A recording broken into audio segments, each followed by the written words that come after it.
Batsman है जो tape ball में हिटिंग करते हैं, अगर वो जिस तरह वो एक दफा बल्ला चला था सबका, अगर इस तरह चल गया तो कामयाबी होगी। देखिए सेंसिबल बैटिंग नहीं कर रहे वो।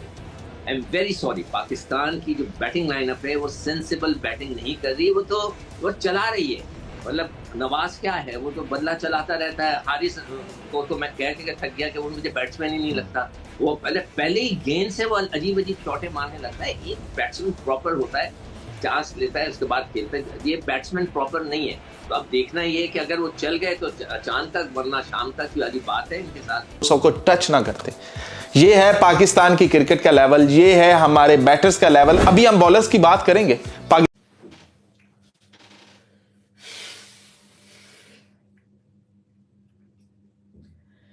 एक और दिन, एक और मैच, एक और वही एम्बैरेसमेंट। वो गाना था ना आतिफ असलम का, अब तो आदत सी है मुझको।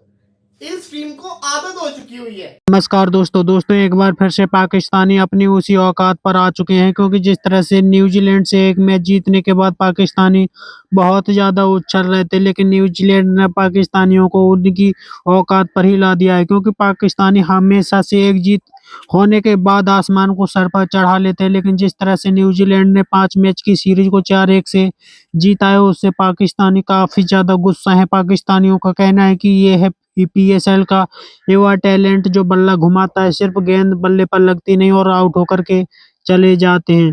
बात तुम्हारी बिल्कुल सही है। देखो जो मैंने बोला ना कि पॉलिटिशियन और कोचेज वो एक ही तरीके से बात करेंगे, मगर इधर उनको ये बताना चाहिए कि हमने ये सवाल हमें उनसे पूछना चाहिए कि आप इतने अरसे से टीम के साथ हैं, आपको यही नहीं पता था कि पाकिस्तान में स्पिनर्स हैं, आपने क्या किया? आपने किसी लड़कों को अपने हिसाब से कोई ट्रेनिंग दी? तो आप बताएं कि हमने इस लड़के को ट्रेनिंग दी या आपने ये लड़का प्रोड्यूस किया, आपने कुछ किया? ये सवाल उनके साथ बनता है कि भाई आप ये बताएं कि ये लड़के तो शाहीन शाह अफरीदी तो पिछले 5 सालों से खेल रहा है, वो इतना हमारा सीजन बॉलर है, उससे बॉलिंग क्यों नहीं हो रही?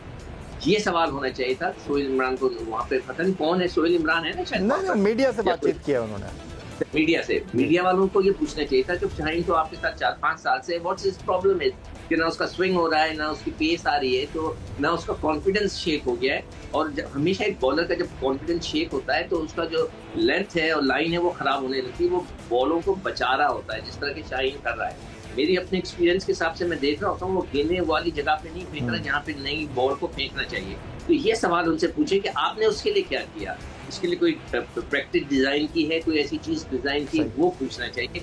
बाकी तो फिर जो नए बच्चे हैं आप उनको कुछ नहीं कह सकते। हारिस तो बहुत अच्छी गेंद कर रहा है, उसके अलावा अब्बास अफरीदी, मोहम्मद अली है, ये लड़के हैं कि जो कि वहाँ पर नए आए हैं। बाकी तो ये 2 तो तगड़े बॉलर है, एक अच्छी कर रहा है, एक बिल्कुल फ्लैट हो गया, जिसकी वजह से हमारे बाकी एक जो कॉम्बिनेशन होता है ना, वो एक जोड़ी के साथ चलता है, वो नहीं बन। अच्छा सिकंदर बख्श साहब, मैं आपसे यहाँ पर एक चीज़ जो डिस्कस करना चाहूँगा वो ये है कि बाबर को हमने टीम से निकाल दिया, रिजवान को हमने टीम से अलग कर दिया, लेकिन जो एक चीज़ वाज़े तौर पर दिखाई दे रही है कि हमारी बॉलिंग रिस्पॉन्ड नहीं कर रही है। हम चाहे चैम्पियंस ट्रॉफी हो, चाहे पिछले साल का T20 वर्ल्ड कप हो, चाहे भारत में होने वाला 50 ओवर का वर्ल्ड कप हो, हमारे बॉलर तवातुर के साथ रन्स खा रहे हैं। और फिर हम ये कहते हैं कि जी T20 क्रिकेट में रन्स बचाना इतना आसान नहीं है। तो फिर अगर ऐसा है तो फिर दूसरी टीम का भी यही हाल होना चाहिए, ऐसा तो नहीं हो रहा। देखिए मैंने उस दिन इंसाफ निकाला था, डेटा निकाल के रखा हुआ है कि पाकिस्तान के जो बॉलर हैं उनकी विकेटें ज़्यादा हैं, हमारे बैट्समैनों के रन्स कम है। हमारे टोटल जो बैट्समैन उन्होंने 2000 रन किए हैं और हमारे बॉलर्स ने 400 आउट किए हैं, उनके 2 तो कुछ 90 आउट हुए हैं। उनकी बॉलिंग, उनके बॉलर्स में सिर्फ सऊदी है जिसने 100 आउट किए हुए। हमारे यहाँ 3 बॉलर्स हैं जिन्होंने 100 आउट किए, उसमें शाहीन भी है, हारिस भी है और शादाब भी है, और इन्होंने 100 आउट किए। तो सीनियर बॉलर्स हैं, अगर वो फेल हो रहे हैं तो इसका मतलब है कि हमारे सीनियर बॉलर्स की जगह हमने कोई और बनाने की कोशिश की, आज तक नहीं की। अब देखिए मैं अभी खबरें सुन रहा हूँ कि हारिस को रोका जा रहा है, इसलिए अभी खबर चल रही थी, मैं जब तैयार हो रहा था कि जी हारिस को रोक के ओडीआई में लेकेंगे। भाई हारिस तो आपका आजमाया हुआ बॉलर है ना, आप उसको अलग करें। अब आप नए बच्चों की तरफ नजर उठा के देखेंगे, नए लड़का कौन है आपको। अगर वो वनडे के अंदर आतिफ है, उसको खिलाएं, पूरे मैच खिलाएं, ताकि वो बने, हमें पता तो चले। आजमाए को आजमाना तो कोई फायदा नहीं है। अभी ओडीआई के अंदर पता चल जाएगा कि उसमें बाबर भी वापस आ गए, रिजवान भी वापस आ गए, अब्दुल्ला भी वापस आ गए, तो देखते हैं कि वो जो सीनियर प्लेयर, एक्सपीरियंस प्लेयर जिनको बाहर किया था, उसका कुछ असर हुआ कि नहीं हुआ उस पर। ऊपर क्या कर रहे हो, नीचे उतरो। नीचे आओ नीचे आओ नीचे आओ जमीन पे। ये ऊपर आसमान पर कहां गए हुए थे? ओ अच्छा, वो गैसी गुब्बारा था ना यार, उसको पकड़कर ऊपर निकल गए थे, तो आप जमीन पर वापस उतर रहे हैं। ये है पाकिस्तान की टीम, पाकिस्तान क्रिकेट टीम। एक दिन बहुत ऊपर और उसके बाद सब नीचे, और उसके बाद जमीन से भी नीचे खोद के हम उसके नीचे चले जाएंगे। ये है हमारी क्रिकेट का लेवल। और आज आपने देखा हमारी बैटिंग का लेवल कि भाई एक गिरा, दूसरा गिरा, तीसरा गिरा, चौथा गिरा। हम तो सिर्फ इस डर से निकल रहे थे कि यार वो जो पाकिस्तान का सबसे लोएस्ट स्कोर 74 है, आज उससे भी नीचे आउट ना हो जाए। हम 50 नहीं करने वाले थे, हमें तो यूं ही लग रहा था कि जैसे 50 नहीं होंगे और उससे पहले पहले हमारी कहानी खत्म होगी। आपने देखा उनके बॉलर्स गेंद को स्विंग कर रहे थे, आपने चेक किया? वो स्पिनर्स लगे ही नहीं, वो फास्ट बॉलर लगे रहे और उनके फास्ट बॉलर्स ने इतनी अच्छी बॉलिंग की कि उनको स्पिनर्स की जरूरत ही नहीं पड़ी। कि मोहम्मद हारिस आउट होता है, उसके बाद हसन नवाज एक ही चक्कर में रहता है कि मैं छक्का मारूं, हर गेंद पे छक्का मारूं, और गेंद बैट से इतना दूर होती थी, इतना दूर होती थी। आपको यही बताया था कि हौसला रखना है, थोड़ा सा हसन नवाज को खेलने दो, उसे कुछ बनने दो। अभी तो उसके करियर का आगाज हुआ है, आपने पहले ही उसकी सेंचुरी के ऊपर कह दिया लो जी मोहम्मद रिजवान और बाबर आजम की रिटायरमेंट लिख दी है इसने, अब वो वापस पाकिस्तानी क्रिकेट टीम में नहीं आने वाले, क्योंकि हसन नवाज आ गया। और हसन नवाज ने क्या इनिंग खेल दी है। वो उसके ऊपर इतना प्रेशर डाल दो कि उसको लगने लग जाए कि भाई मैं तो बहुत बड़ी बला बन चुका हूं, बहुत बड़ी तोप बन चुका हूं, मैंने तो हर गेंद पर छक्का मारना ही मारना है, मेरे ऊपर फर्ज हो गया। भाई नहीं लग रही गेंद, नहीं समझ में आ रहा, थोड़ा सा टाइम ले लो, उसके बाद मार लो। लेकिन नहीं, हमने हर गेंद पर छक्के मारने। और आप देखो मेरी ये बात सुनो, लोग क्यों बाबर रिजवान को याद ना करें? लोगों को ये याद करवाते हैं। अगर ये अच्छे प्लेयर हो, परफॉर्मेंस करके दिखाए तो कोई याद करेगा? नहीं करेगा। लेकिन इतनी बुरी इनकी परफॉर्मेंस रहती है कि लोगों को फिर याद करना पड़ता है, यार वो तो बहुत अच्छे थे, इनसे यार मजाक बना के रख दिया। एक मैच में सेंचुरी, 4 मैच के अंदर टुल्ले। हसन नवाज साहब 0-0, 100-1-0, ये कोई परफॉर्मेंस होती है?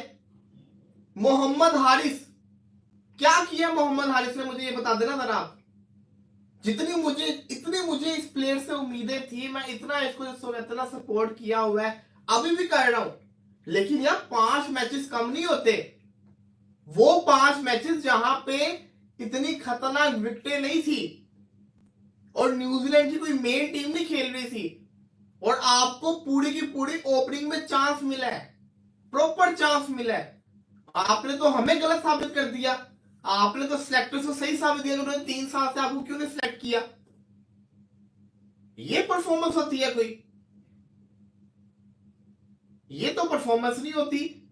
इसको मैं परफॉर्मेंस नहीं समझता कि आए अन्नेवा खेला, आउट होके चले गए। और फिर आप देखिए आज पाकिस्तान की टीम देखें, आज फिर से शादाब खान टीम में खेल रहा था, और वो आज सिर्फ अपने लिए खेल रहा था, टीम के लिए नहीं खेल रहा था। और जो रन करके गया वो भी अपने लिए करके गया है। अबरार अहमद को नहीं डाला, शादाब खान को टीम में डाल लिया। उस्मान खान को डाला, उसको नंबर 5 पे खिलाया, उसकी नंबर 5 पे जगह बनती है, वो टॉप ऑर्डर का प्लेयर है। उमैर बिन यूसुफ को खिलाया, नंबर 3 पे खिलाया, उसको ओपनिंग करो। ये कोई टीम आपने सेट की थी? आगा साहब ने 50 करके चले गए, यार मैंने तो किया ना। वो ये वाले 50 तो रिजवान और बाबर भी कर रहे थे, बल्कि इससे बेहतर ही करते थे जो आप कर रहे हो। ये पाकिस्तान की आप बैटिंग तो देखो, पूरी दुनिया के अंदर जहां जहां T20 खेली जा रही है, ये डिजर्व करती है। फिर बात करते हैं केन विलियमसन खेल नहीं रहा, क्यों खेलेगा वो? उसको भी पता है क्या निकम्मी टीम इन्होंने भेजी हुई है। यार जब न्यूजीलैंड पहले बैटिंग करता है तो 10-10 ओवर में 134 हो रहा होता है। हम पहले बैटिंग करते हैं तो 20 ओवर में मुश्किल से 100 होता है। 52 में 5 आउट हो गए हुए थे। इस पूरी सीरीज के अंदर पाकिस्तान का इतना बुरा T20 पिछले 3-4 साल में हाल नहीं रहा जितना बुरा है। आप खुद सोचो कि हर मैच के अंदर पाकिस्तान कोलैप्स कर रहा है बैटिंग के अंदर। एक मैच में बस इनकी बैटिंग चली है, वो भी मैं समझता हूं तुक्का ही था, फ्लूक था। तो दोस्तों, जिस तरह से पाकिस्तान की टीम क्रिकेट खेली, उस पर पाकिस्तानियों का कहना है कि ऐसा क्रिकेट तो गलियों वाली क्रिकेट में खेली जाती है, क्योंकि पाकिस्तान की टीम के बल्लेबाज सिर्फ बल्ला घुमाते हैं। गेंद बल्ले पर आए या ना आए, वो तो सिर्फ बल्ला घुमाने पर रहते हैं। जिस तरह से पाकिस्तान की टीम न्यूजीलैंड के पेसर्स का मुकाबला नहीं कर पाई और जिमी निसाम ने 5 विकेट आउट किए, उस पर पाकिस्तानी काफ़ी ज़्यादा नाराज़ हैं, क्योंकि एक पार्ट टाइम बॉलर पाकिस्तान के 5-5 विकेट उड़ा रहा था, जिस पर पाकिस्तानियों का कहना है कि पाकिस्तान की टीम बिल्कुल ही फारिग हो चुकी है। जिस तरह से पाकिस्तान की टीम ने क्रिकेट खेला, उस पर पाकिस्तानी काफ़ी ज़्यादा नाराज़ हैं। पाकिस्तानियों का कहना है कि इस तरह का क्रिकेट पाकिस्तान को ले डूबेगा। पाकिस्तान की टीम 5 मैचों की सीरीज़ 4-1 से हार गई और पाकिस्तान की इस वक़्त बुरी तरीक़ा से हार का सामना करना पड़ा है, क्योंकि जिस तरह से न्यूज़ीलैंड की सी टीम ने पाकिस्तान को पेला है, उस पर पाकिस्तानी काफ़ी ज़्यादा परेशान है, क्योंकि पाकिस्तानी लगातार यही बात करते हैं कि उनका पीएसएल का टैलेंट अच्छा काम करेगा, लेकिन पीएसएल का टैलेंट पूरी तरीक़ा से फ्लॉप रहा। और जिस तरह से पाकिस्तान को हार मिली है, उस पर पाकिस्तानी मीडिया काफ़ी ज़्यादा नाराज़ है और वो अपने सिलेक्टर्स और अपने कोचेस को टारगेट करता हुआ नज़र आ रहा है। आपकी क्या राय कमेंट में ज़रूर शेयर करें। यदि आप चाहें अपने चैनल को सब्सक्राइब करें, वीडियो पसंद आए तो लाइक करें, कमेंट करें और शेयर करें। जय हिंद, वंदे मातरम।